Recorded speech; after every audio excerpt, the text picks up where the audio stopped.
welcome to The Art of Adventure. This is episode 301 with Debbie Arcangeles. The Art of Adventure is the podcast where we look at adventure, entrepreneurship, peak performance, metaphysics, and human potential. I'm your host, lead explorer, and guide, Derek Loudermilk. You can check out derekloudermilk.com for the show notes. And the May excitement, the update is that this is when we're launching episode 300. Obviously, this is 301. So all month, we're doing a countdown of my favorite episodes and all the sweet stories, adventure stories, travel stories, exploration that I'm choosing from the 300 episodes. So go over to Instagram, and that's where you'll find daily stories on my personal Instagram. That's at Derek Loudermilk, and on the podcast, the Art of Adventure podcast. All right. So today's guest, Debbie Arcangeles, she is the creator of the Offbeat Life, and she has a blog and a podcast, and she's done really well, and she's able to monetize that fairly quickly. So we wanted to dig into exactly how she was able to achieve this rapid success as a travel influencer. So we looked at, partnering with brands and thinking outside the box, collaborations and partnerships. She's actually really good at thinking outside the box. I learned some things in here, ninja skills for finding the right brands to partner with for your Instagram or for your podcast. So this is a really fun episode. And there'll be a ton of things that you will be able to take and use directly in your business. So enjoy this episode with Debbie Arcangeles.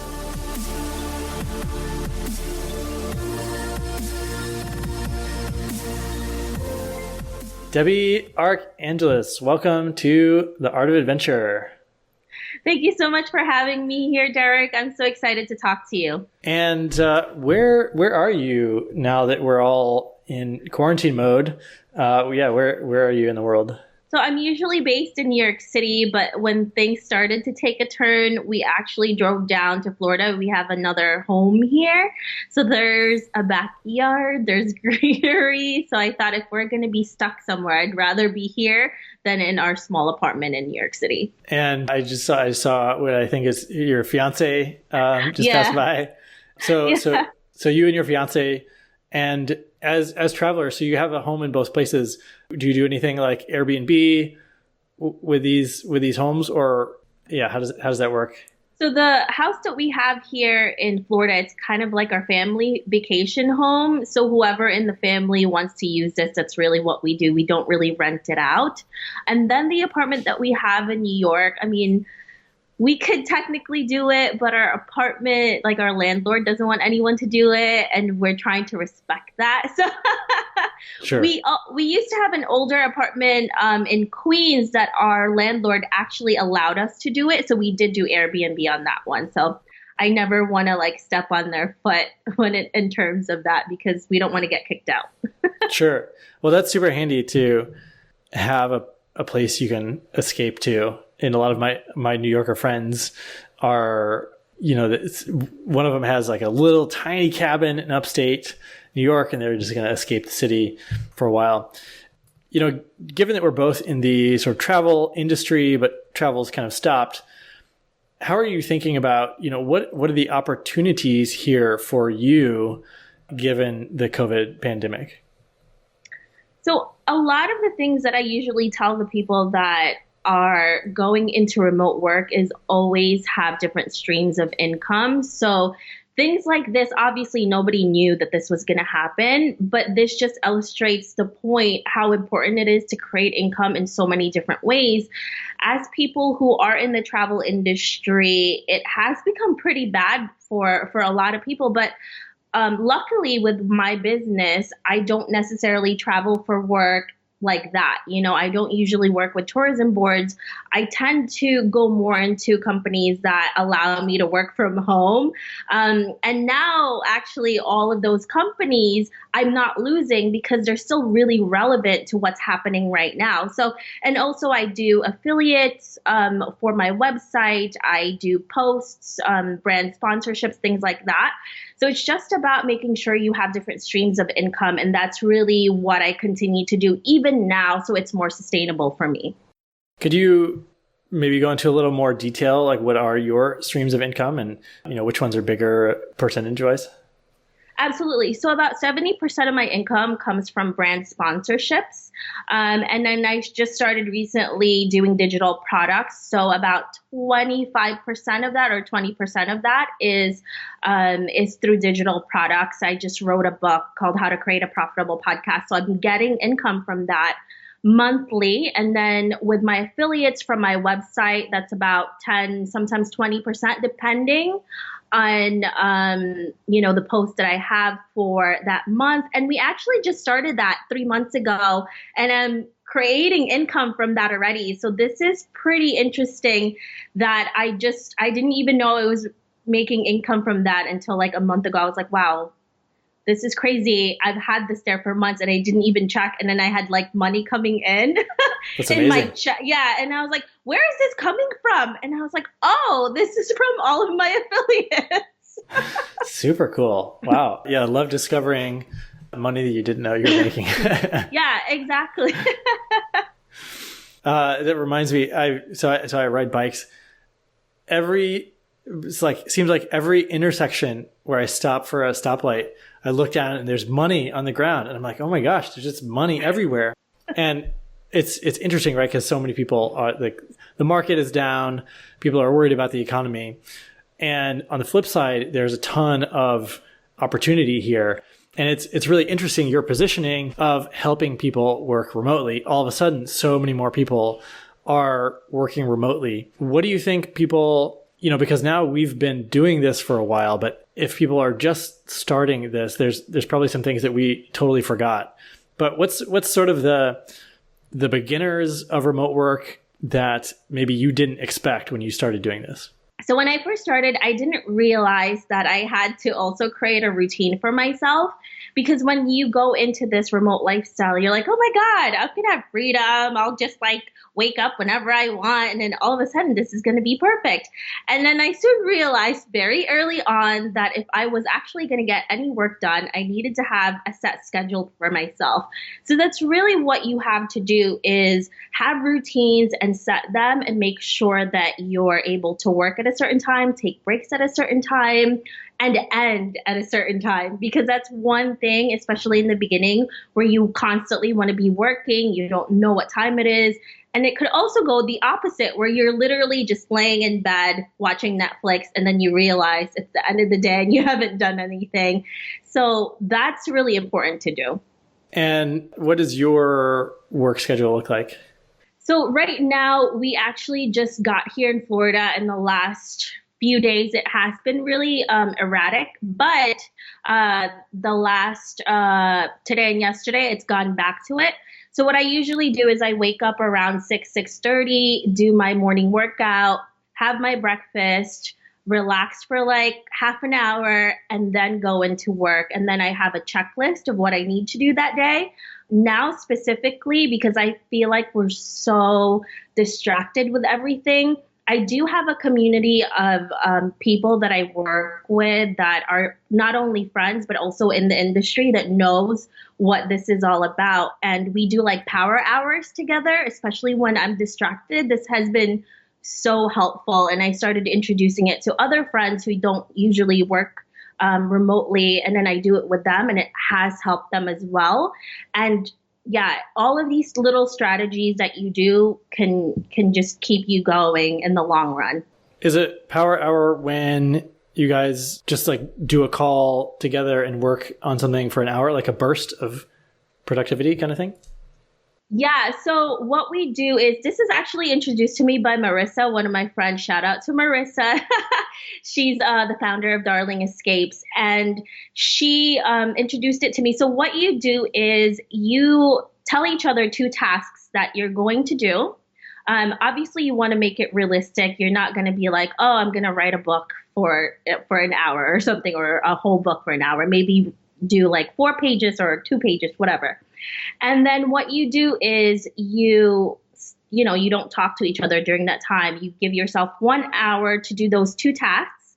And then once that 1 hour is done, then you give each other a call or a text like, did you finish? So it's just being accountable for something and having other people make you accountable for those actions as well. Okay, so you're not even necessarily on a Skype call at the time. You just do a call at the beginning and a call at the end. Okay, Yes, cool. and then Yeah. you talk about it at the end as well. Yeah. Yeah, I love that. It seems like it would create a nice container because it's easy to focus when you have a defined, like, here's where my finish line is. And when you don't know where the finish line is, that's when people get into the Netflix watching because you're like, could be all day. Yeah. Cool. Yeah, I love that.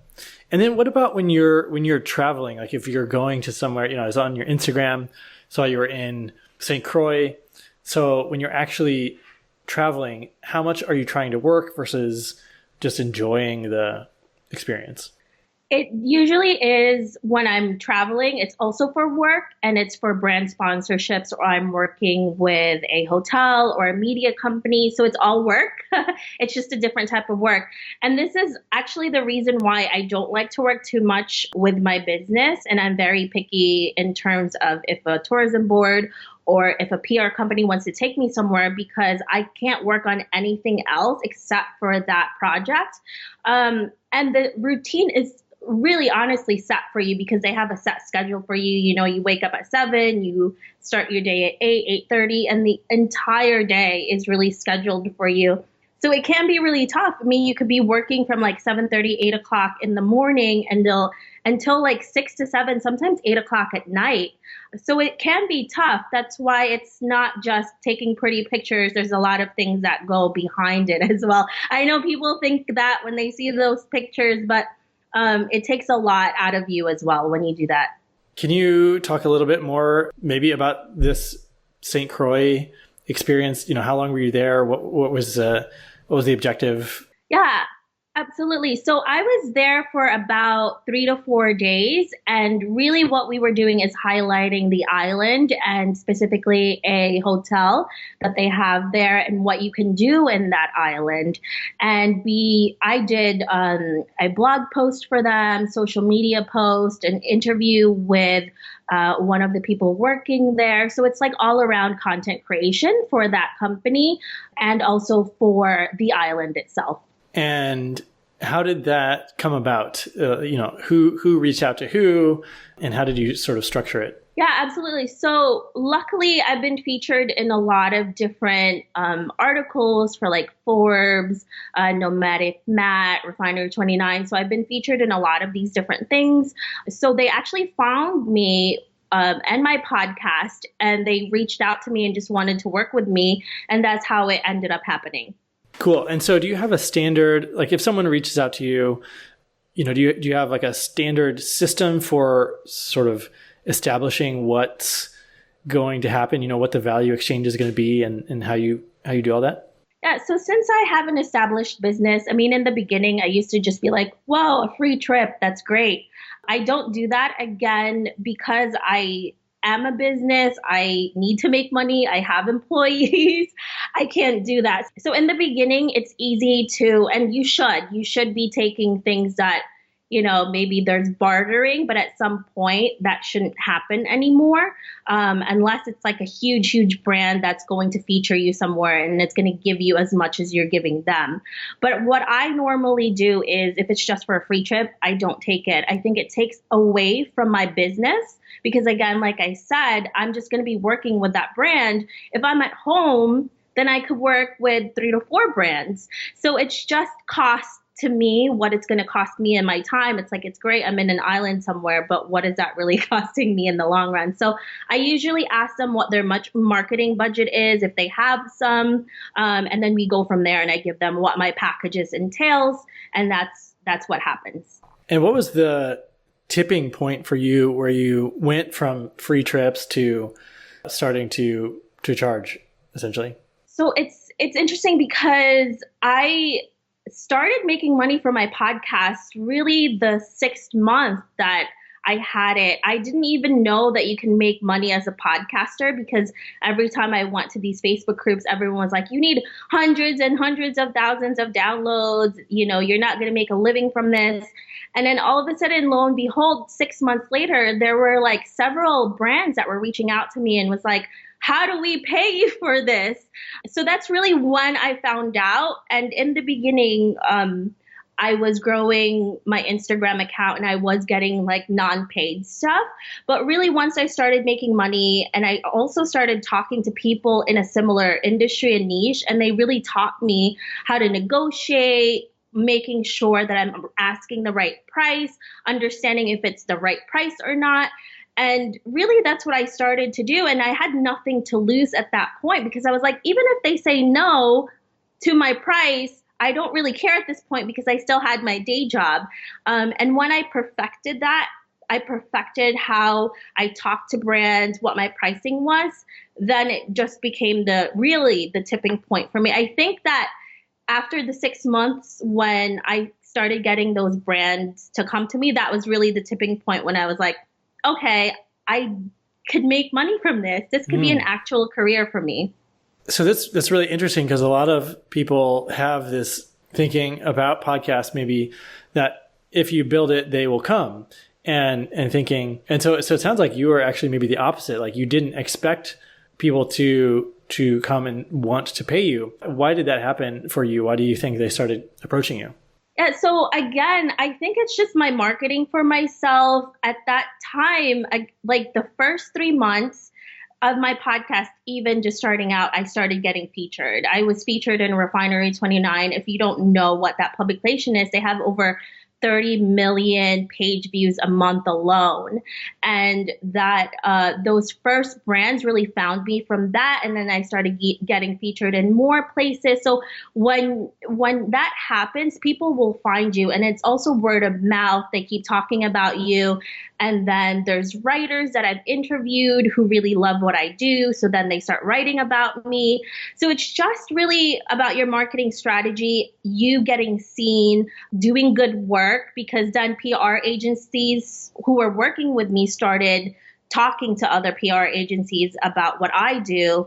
And that's really what happened. And also during the time I was starting out, there weren't really a lot of female podcasters who were specifically into the travel and like digital nomad space. So I was really one of the only few women who were doing this. So it really made me stand out, I think. I don't know, but that's what I think. And it was a really interesting time. I mean, it wasn't that far long ago. So, and even now people still find me through that. Through that original Refinery article, you mean?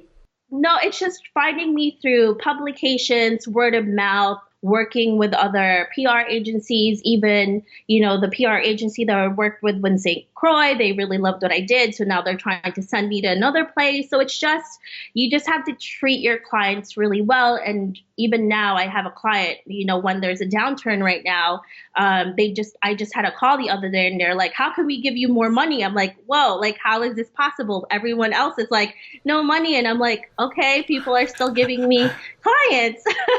That's awesome. And so the product or the service that you're giving, what is that exactly? Like what is the value proposition from your end? Yeah, absolutely. So most of the time when I'm on a call with my clients, I never promise them anything, right? Because I think that's BS. You can't really promise any outcomes. And I'm very honest with them. I'm going to be giving you exposure to my brand, to the audience that I have. And what I give them is that I know exactly who my audience are. They're very specific. That's why when I do collaborations with brands and with companies, they know exactly what they're getting, who's going to be going to them. And that's also what I do for my podcast, for my website, for my social media is I'm very picky with who I collaborate with because I know exactly what they need. And it's a win-win for everybody. So that's really what I have is a specific niche for the brands. Yeah, that's sure it makes it super clear for them to decide whether they want to be in front of that audience or not. Yeah. So your platforms are the podcast and your Instagram is pretty big. Perhaps I know you do a lot of high quality photography, so maybe Pinterest.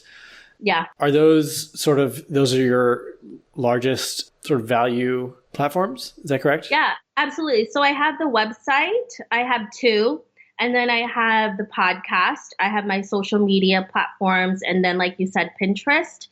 And then if they need to, I also do consultations for them. If they need some sort of content for their own brand, for their website, I will do that as well.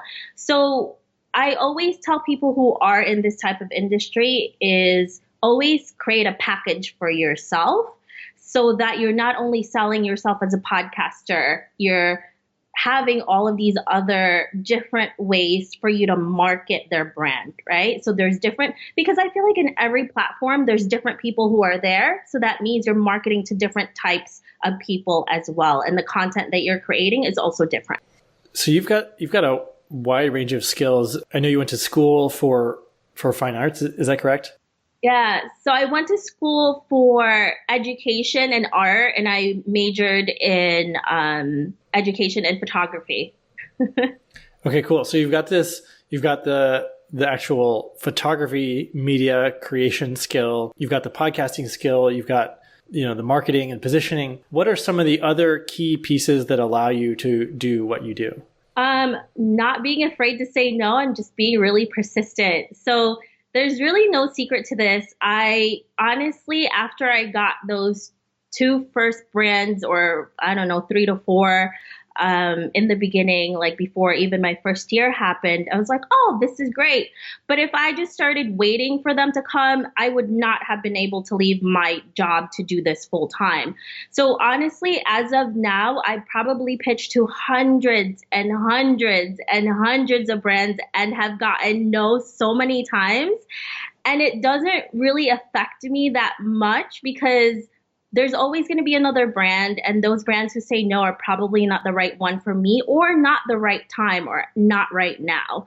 So I always think about these no's as a learning experience, and I think about negotiation and sales as a creative, as an entrepreneur, as just like going into a job interview. The more I do it, the better I get, and the more sales I get later. So I try to make it fun for myself and really not to take things too seriously, because once you do that, you're done. So you're getting people coming to you, but you're also doing a lot of pitching, a lot of outreach. How much of your business is people coming to you versus you going out and seeking a customer or client? I think it's about 50-50. So I'm not getting as much outreach to me right now because of the virus. But I usually tend to get maybe 3 to 5 outreach a week. Most of those are people that are just not right for my brand. So I usually either just say no, thank you. Or if they are, most of them are like, we're going to give you this for free. So I'm a very big believer in turning free into money. So I can't tell you how many brands have come to me who wanted to just be like, hey, you want to be an affiliate? Or hey, we'll give you something for free. And me like, hey, how much marketing budget do you have? Let's get on a call and turn it into several $1,000s, like close to 5K deals, just from like free to now like monetizing it and big money. So I love that approach. That's amazing. Yeah. I think probably a lot of people wouldn't think to do that. Yeah. How did you come up with that? So, yeah, I know a lot of people will just look at these emails and be like very dismissive to them, be like, no, I don't want free stuff. Screw you, But what I usually do is I ask. There's nothing that's going to happen to you if you just ask. So if somebody's like, hey, Derek, do you want to work with me? I have this really great product for you to use. We could give it to you for free. And you're like, wow, I looked at your product and it looks really great. I think this would fit really well with my clients. I would love to talk to you if you want to do a partnership, like a brand sponsorship together. And then this is really what my email is. And then I give them like 2 dates and time when I can do a call with them. And during that call is when I do my sales pitch and actually turn it around. So they're like, wow, you're right. Okay, how can we give you our money? And that's really what happens is you have to think outside of the box. You can't think like everybody else, and you can't dismiss these emails that are coming to you, and do your research. If you see that these companies have the money to do it, if they're doing ads in other places, then they're going to have that money to give to you as well. That's super. Yeah. Yeah. It's clever. You just have to ask. You just have to, that's it. Derek's like, how many of these companies did I say no to? And I Well, I don't, it sounds like you probably get more inbound inquiries than I do. Is that mostly because of your, well, I guess from Instagram? I feel like I have a strong Instagram game. Sometimes it's Instagram, sometimes it's my website. I'm also really big on SEO, so I write like SEO specific posts. So it's either Instagram, Pinterest, well, yeah, Instagram, the website, and also through the marketing that not marketing, but being featured in a lot of different publications and stuff. So those are the three main things that really all of these brands find me from, and then they start reaching out to me. Love it. With your media features, again, like what's the balance of you pitching to be featured versus platform coming to you to ask to feature you? Yeah, again, it's about 50-50. It's either me finding like a writer who's, I know that they write about something that I'm an expert in. If I see that they've written about it before, or they're in the travel or remote working niche, then I'll reach out to them. But look, there's also a lot of times where people come to me and are like, we're going to write an article about this. Can you give us a quote, or can we feature you somewhere? And it happens. And again, like, don't be afraid to ask. And I think a lot of people are just like waiting for things to happen, and you can't do that. You have to go out there and ask for what you want, and do it in a way where it's a win-win. So if you're asking, you also have to be giving, right? So most of the time before I do my ask, I'm like, here, I featured you here on my blog post. Like, I want to interview you on my podcast. And most of the time, 80% of the time, I don't even need to ask to be featured somewhere. They just like offer it to me because I'm giving them so much value that they're just like, okay, what can I do for you? What can I do for you so that I feel like I'm doing something for you? And that's really how this has all happened. Yeah, that's amazing. So it sounds like you're using your existing platforms and you're giving attention to people that you already like, and that's building goodwill. So is that your primary way of adding value at the beginning of a relationship? Yeah, absolutely. So I'm always like, how can I help you? How can this happen? Like, how can we collaborate? And also, I didn't even know I was going to be writing a book and it's going to be like an Amazon bestseller. But one of the girls that I interviewed ended up recommending me to another girl. She was like, I love her. You should do it. She's having these women write a book about marketing, and you would be perfect. And that's how I ended up doing this. And now that's another passive income I'm getting from that. Again, like, it's about connecting. It's about giving value to other people. It's about win-win for everybody. Yeah. I'm curious. Yeah. How do you, let's say you want to be featured somewhere, and what is your sort of outreach to them look like? How do you start with that? So right now, whenever I want to get featured in something, I usually have, like a person, maybe I'll ask them for, advice for it, like writers that I already know. And then they'll just do an introduction to me. So even if it's not somebody who's going to write for that specific publication, knowing somebody in the industry helps, and you don't know who they know, because it's a really small community. All of these communities are very small, and they know people from other spots. And another thing, if you're a podcaster, you're a writer, a blogger, all of that stuff, coming up to these writers that write for these publications and saying, I want to feature you here. I want to do this because I think you're amazing. And then maybe talk about that later, and then just ask them, like, do you have anything that you're writing about this and this? Because I would love to help you write that article, or quote you, or give you a quote for that article, or whatever it is that you need. So I think that's just it. That's how you do it. Well, I do it. Yeah. No, this is super helpful.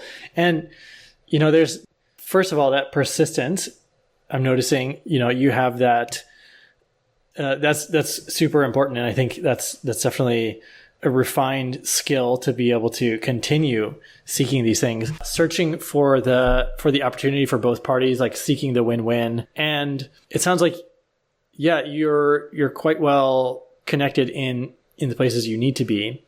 Yeah. So I guess my next question is, when you look at your own business from a 30,000 foot view, how are you thinking about, let's say 2020, how you want to grow your business in 2020, your objectives?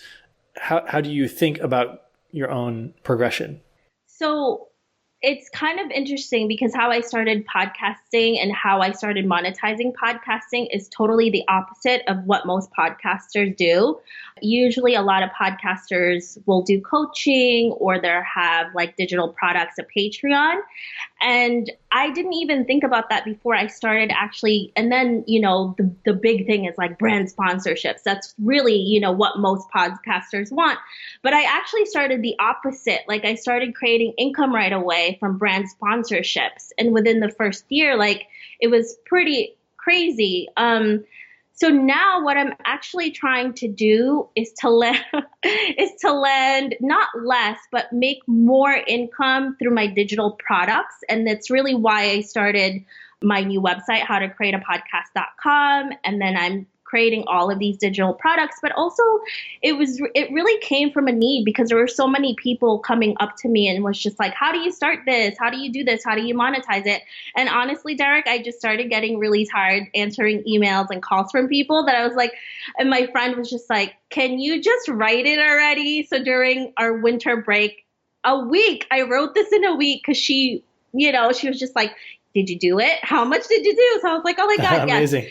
yes. So that's really where I plan on seeing myself, is creating more products that can be online, giving people more information and really teaching them how they can do this as well, not just with podcasting, but with their business. And I'm a really big believer in finding opportunities where you normally wouldn't see the opportunity, and thinking outside of the box, because that's really where a lot of people don't, because it's like sometimes we just follow what everyone else is doing, right?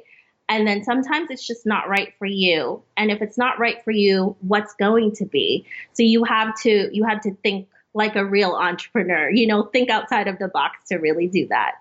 So the hard part of thinking outside the box is that when you're in the box, you can't necessarily see what's outside the box. Yeah. How do you teach that to people?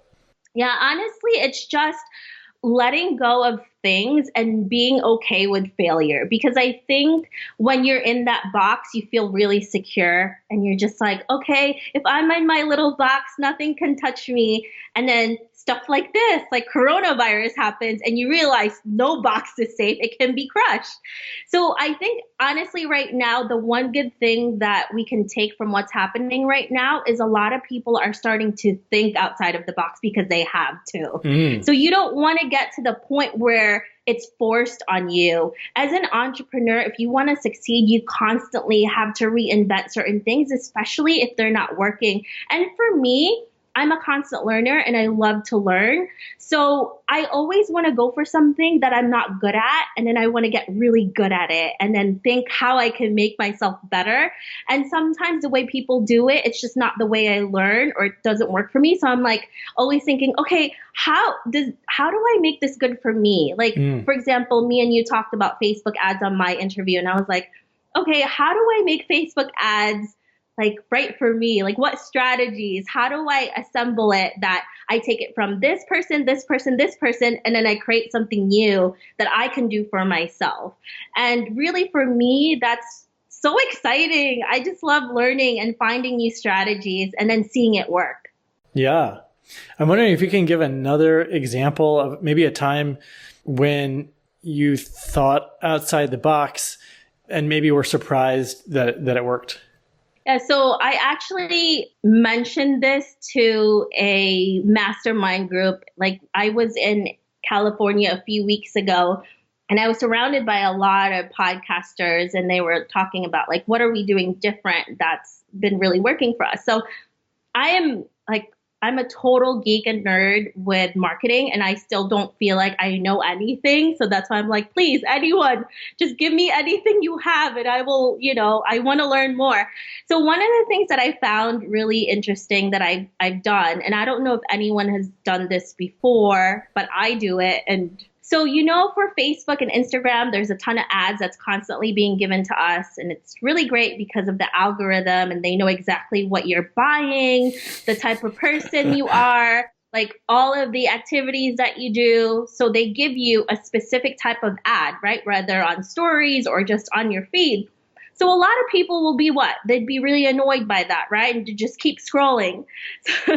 So what I do and what I have done is, this is another way, Derek, that I found sponsorships from, because these ads knew exactly what I would want as a remote entrepreneur, as a traveler. So they have products that I was like, okay, well, these companies already spend ads on Facebook and Instagram. What if I pitch to them? And this is exactly the products that I use and my listeners would use.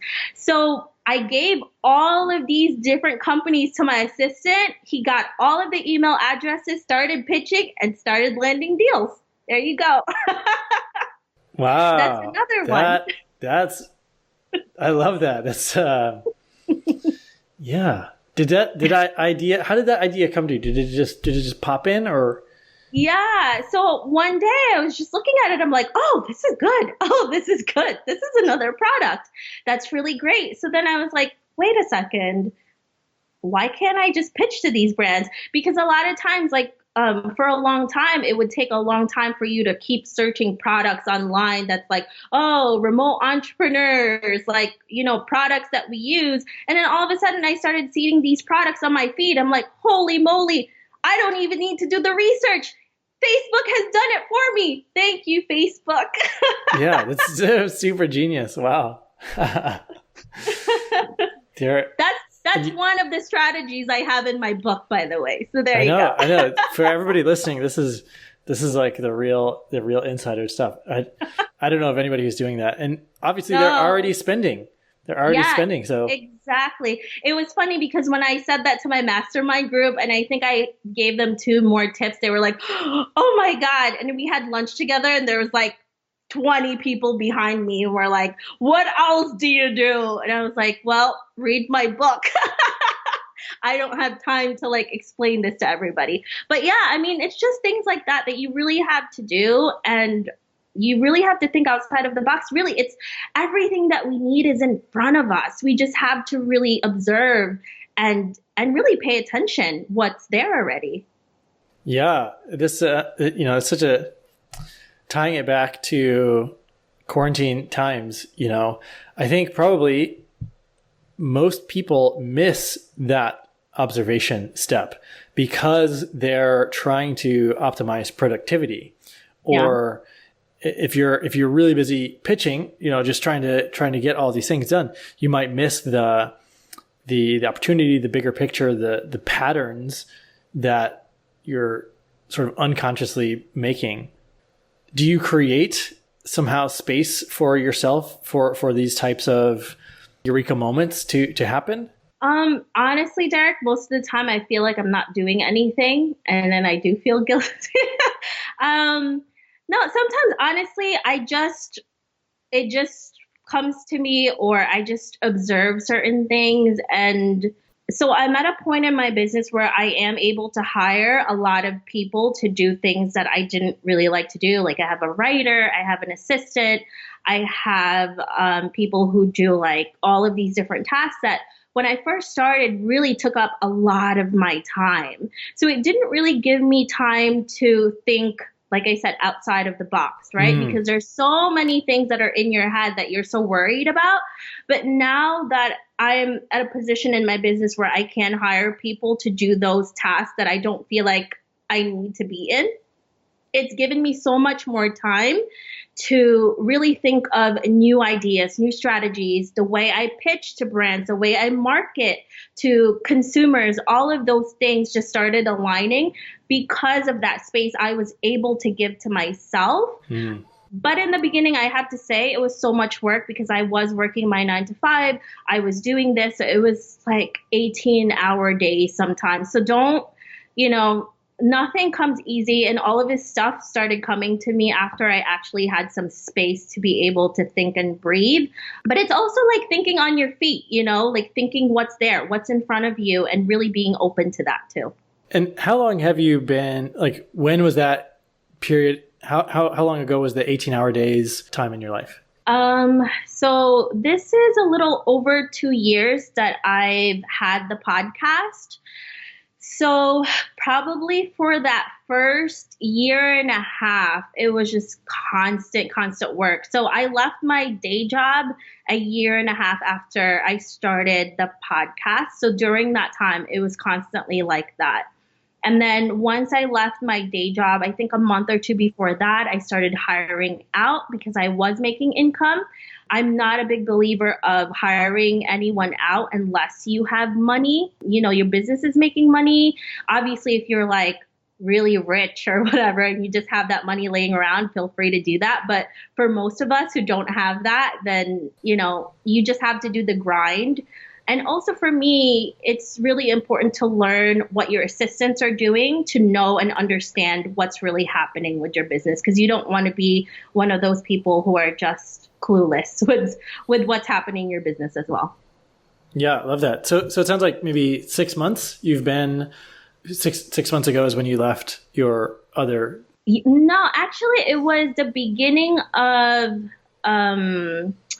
January of 2019 was when I left. So this is a little over a year. So I had my podcast for over 2 years. Mm-hmm. Okay. Let's see. And your assistant, you already mentioned that they're doing a lot of the pitching for you. What are some of the big chunks of things that you're having that person do? So I still do the emails for pitching because I love doing that. I love pitching and negotiating, so I keep that to myself. So things that I love to do, I keep to myself. I have them find, they do research. They find emails for companies that I want to pitch to. They do transcriptions for my show. I have a writer that writes for my show. I have for my website, really a lot of research. And then I have someone who does Pinterest for me. Let's see what else. My assistant also helps me with marketing on social media, like on Facebook specifically. There's a lot more, but I just can't think of them. Yeah, no, that's super, super helpful. And it's been really helpful just to see, and I appreciate you sharing so many of the details. And you have this, it's impressive that you've gotten traction so quickly and you've got a lot of momentum and people are coming to you, which is amazing. And you're able to start hiring people. Yeah. Also appreciate just sharing how you think outside the box and some of these details from your routine to what you're pitching. So I think people listening, they're going to find it really helpful. What I'd love to get maybe is also just one story of kind of an experience that you've had from traveling where you thought, this is why I do this job, or something that's sort of reconfirmed for you. Like, yes, this is what I want to be doing. I love this. Something that, one of these moments for you. Yeah. So I think it was the first year that I was actually doing my podcast. It was the 8th month. I still remember this because I couldn't believe I got the email. But a PR company emailed me and was like, we want you to work with our current client, and how much are you charging? This is what we want you to do. How much do you want from this? And that client was Johnson & Johnson. So I was like, holy moly, this is like a huge brand. What do I do? And they were like, we're going to take you to these events in New York City. At that time, I was already living in New York City, which is not really traveling, but it was in the city. But I went there. They had everything. There was like this huge event. There were like huge musicians going to these events. And then we were put up in this like huge, like really beautiful, swanky hotel. And all I had to do was interview people and just be there and then like take photos. I was at my hotel, and at this time I was still working my day job, and I was really miserable because there was so much work that I was doing. Not miserable from the podcasting, but miserable from my day job, and just like connecting these two together was just really, really overwhelming for me. And at that time, my fiance and I, because of like the work that I was doing, it was taking a toll on our relationship. And we actually broke up during that time because of the toll that it was taking. And I looked at where I was. And previously, I forgot to mention this to you, Derek, but I failed 3 businesses already before I started this one, and it actually is succeeding right now. So honestly, that's also another reason why I'm succeeding right now, is because I failed so much. So I looked at everything around me. I'm like, this is what I've been working for, not just for this first year, not just for this 8 months, but for the last like 5 or 6 years of my life. And then I started looking at everything, and I was like, I'm getting paid top dollar to do this, for doing what I love. But then I was looking at everything. I'm like, I lost my freaking boyfriend. I'm here crying. I'm freaking unhappy. I'm like, what is happening? So that's the moment when I realized that although my dreams were coming true, the other part of it, which was my relationship to the people I love, also had to come along with it in order for me to be truly happy. Without one or the other, it just wouldn't make me complete as a person. So that's when I realized, like, I'm prioritizing my business and my career so much more that the relationship part was lagging, and I'm still unhappy. So it was like, okay, I need to have a balance in my life. And after I realized that, it just became totally different. As you can see, I'm so much happier. Before it was fake happiness. And now it's actually true happiness. And honestly, now I barely work, and sometimes I feel really guilty. And I tell some of my friends sometimes, it's like, sometimes I just feel like I don't do anything, but then things are still getting done. And that's because I have assistants who are helping me.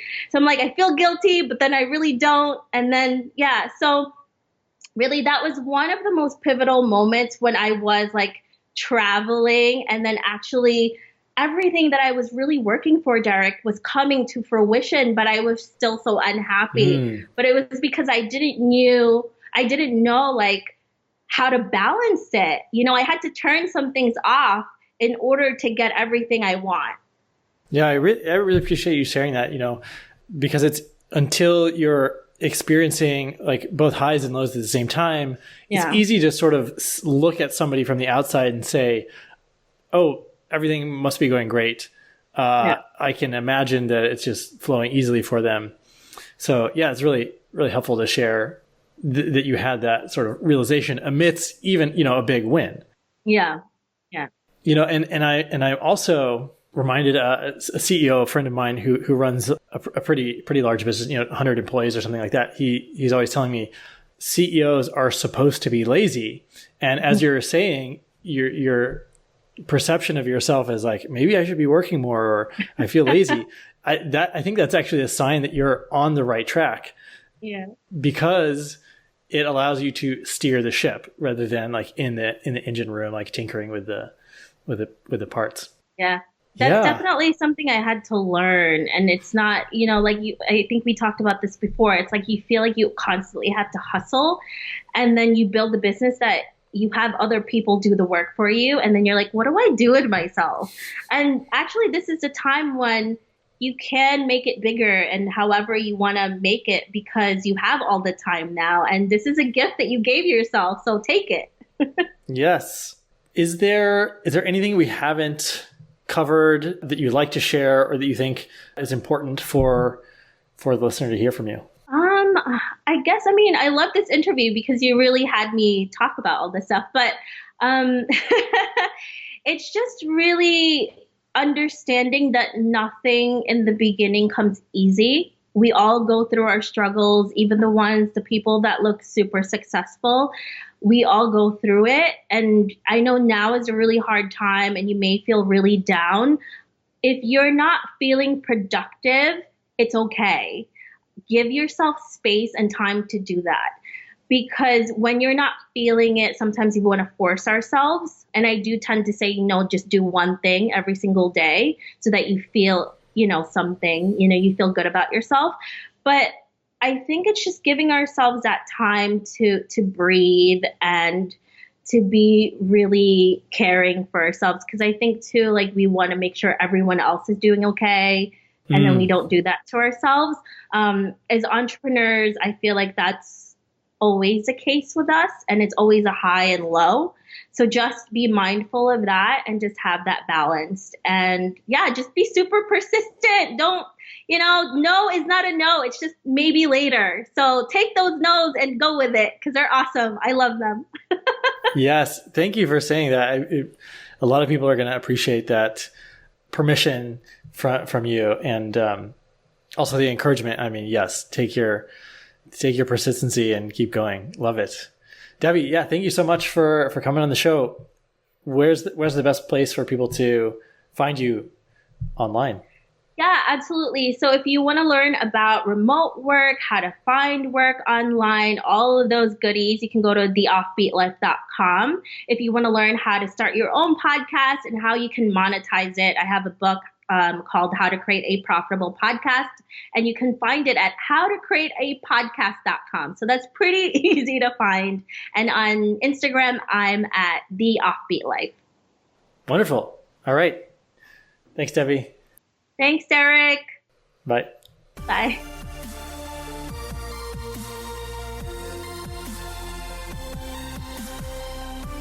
All right, great episode with Debbie. I learned a ton. There's some things that I'm definitely going to be implementing. So I'm sure that you did too. And make sure to give her a shout out if you enjoy the content. And, if you found this valuable, then probably your friends will too. So think of a couple friends that in particular would really find this show valuable and, share it with them on social media or send them a quick email or something. That is what we like to do. We like to share and help each other learn the best we can. So yeah, really appreciate you listening. I also was on Debbie's podcast, so you can listen to both of them. If you just listen to this one, go over and check my interview on her show out, and they pair really well together, like cheese and wine, or sand and swim trunks. Now we're just being goofy. But make sure you also go over to my Instagram and check out my favorite episodes of the last 300. That'll be featuring one every day on Instagram stories over on @DerekLouderMilk. And there's some really cool ones. If you haven't listened to all the episodes, I'm collecting my favorites there. And we're also going to be putting these into a book. Yes, an adventure stories, adventure lessons book that I've been thinking about for a long time. So I'll keep you posted on when that's going to be launching. Right now, we're distilling down all the best stories. All right, that's all for today.